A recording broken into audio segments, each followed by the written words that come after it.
Welcome to Kenton's videos. Enjoy the video. You begin by confirming account access and installing Drive for desktop. This app bridges Google Photos and your PC. Sign into the same Google account you use for photos, then open Drive for desktop and go to Preferences. Once there, enable Google Photos syncing so your albums are available.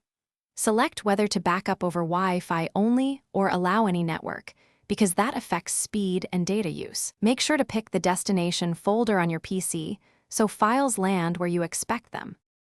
Now configure how files move between cloud and PC. In Preferences, choose whether to stream files, keeping originals in the cloud and placeholders locally, or mirror files so full copies download to your PC. Streaming saves disk space, mirroring ensures offline access. Next, pick Upload Quality. Original preserves resolution, while Storage Saver reduces size.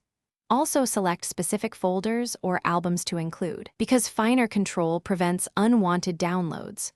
Once set, the app will start syncing in the background and show progress in the system tray.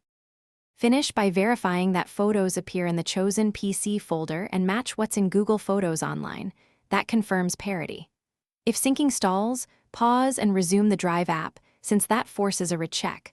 Also inspect your Google storage quota because sync stops when full.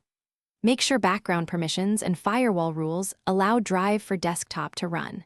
If problems persist, sign out, reboot, and reinstall the app.